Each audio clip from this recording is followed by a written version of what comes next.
Hi, this is Keith Schneider, CEO of MarketGauge.com, and this is June 17th, weekend edition of Market Outlook. Please be sure to sign up for this newsletter at www.marketgauge.com, or you can follow just the video on YouTube. So this week we're going to go through the key indices. We're sort of at an interesting point here. Let's take a look at the Dow. Okay, as you can see, long term, this 80-month moving average here, nicely intact. Trading well above it, although we did meet resistance, as we attacked the highs from 2008. In addition, we are not overbought nor oversold on a price RSI reading.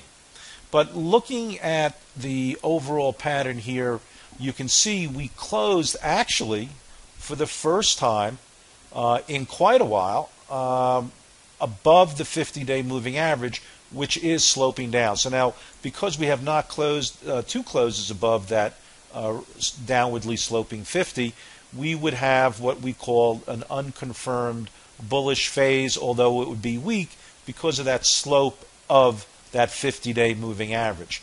Now, also, you can take a look at this pattern and see that there is sort of a head and shoulders pattern traced out here, which actually on Friday we broke out of, while also testing that 50-day moving average and closing right on it on the close on the closing bell on Friday. So that's sort of interesting. If in fact the neckline proves to hold, depending on what happens obviously in Greece and Europe over the weekend, the count on this is somewhere around 13,250 in the Dow, which is from the low here to the top of the neckline is about 600 points, 650 points. You add that, so you're talking somewhere just above 13,200 or so would be the count. Now, Nasdaq is acting a little bit weaker on a shorter term basis. As you can see, looking at the Nasdaq 100 through the QQQs, we have an interesting pattern. For one, different than the Dow, we held the rising 200, and we actually had a breakaway gap and a potential island bottom here, but we have not taken out the neckline. Now, so you got two scenarios. One, the market fails from here, does another test, or we also have the scenario where you could pop through here and be repelled by this downwardly sloping 50-day into this resistance that occurred just before we had the sharp break. So it'll be interesting to see what happens.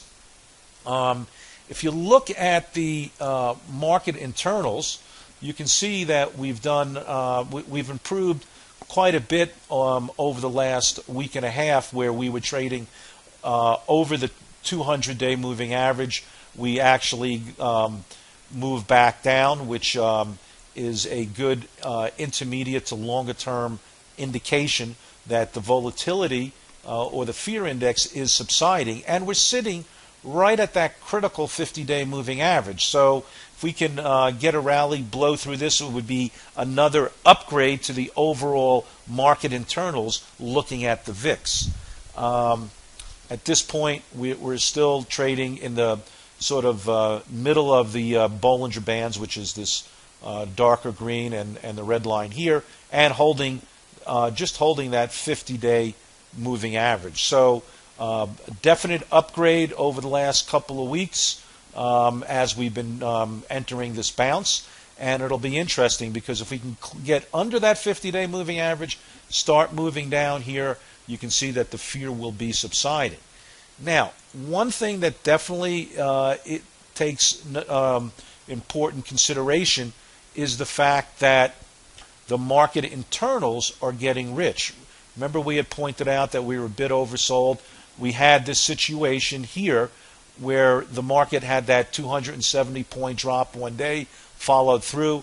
Most of the indices, besides the Qs, closed under the 200, and we actually, in the McClellan oscillator, the intermediate, never really broke down again, but you had to withstand a little bit of pain, and so the market internals held up better than the actual underlying price action of the market. Now, where are we now? Right now, we're in a situation where the market internals, right, the up-down volume and advanced declines on a shorter-term basis is getting rich. But as we know, they can stay rich or stay weak for extended periods, and we need to look at the underlying short-term price structure to know how to play this, and obviously let the momentum of these indicators subside and actually turn down before we get a bona fide sell signal. So right now, it's interesting because both up-down volume and advanced decline on a short-term basis is getting rich, but there's more room for potential movement to the upside. Momentum is definitely continuing. On the other hand, if we get a signal and things start turning down, it would work quite nicely because all the indicators are in overbought regions. Okay, let's take a look at interest rates. Looking at the TLTs, these are the 20-year Lehman ETF. So as you can see, let's look at the daily chart on TLTs. The inverse of this is the TBTs, if you want to short the bonds. So here you have a chart. What's interesting is look at the massive volume when you blew out to new highs. Right? So you had this massive move. The volume on average is, let's see, about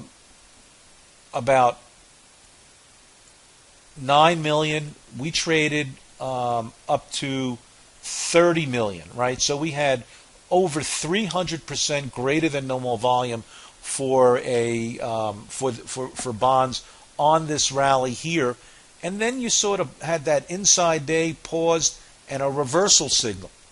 So short-term reversal, consolidation at the old critical highs that needs to hold, right? We're still trading above the 10-day moving average, but you can see that it was certainly panic as the market had tumbled earlier in the last 2 weeks. So what's interesting, if we can trade under this 124 level, right, this is an important swing level right here, it might be a good lead indicator that the markets, the fear in the markets and the flight to quality has subsided, and that the Greek elections and the spillover effect to the other Euro countries that are potentially in trouble has abated. But meanwhile, let's keep notice of the fact that, number one, on a weekly basis, you can see the trend, the 200-week moving average, as well as the 65-week moving average, well intact. The critical support level on the weekly chart, clearly around that 121 level here. Yes, if we break down on the daily chart, obvious support to look to hold would be about the 122 level. So it would still be a nice tradable rally, or a drop, excuse me, in the market. So again, just going back to the daily chart, you can see a breakdown to 124, or through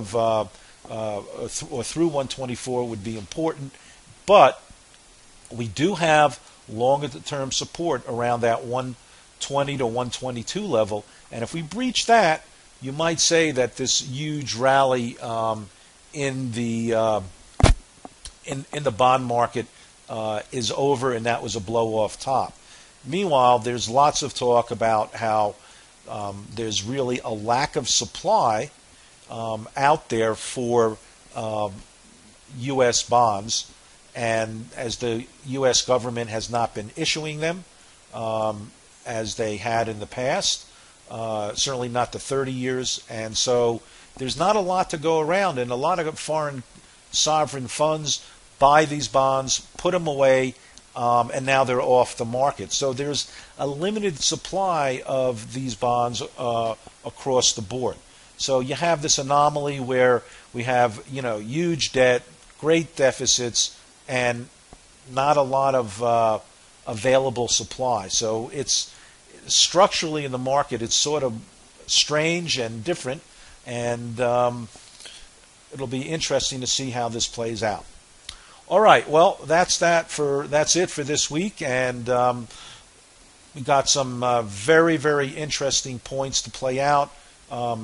Sure, there's going to be a lot of volatility, and right now, with these trends so volatile, short-term tactics are really critical to your trading success. You can have the right idea, but the wrong tactics are going to get you stopped out.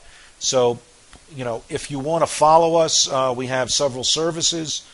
Mish's Market Minute for those who are more of a swing trade to mini swing trades, and we also have a day trading room. So if you want to know how we're actually tactically implementing our trades, best to follow us on those services.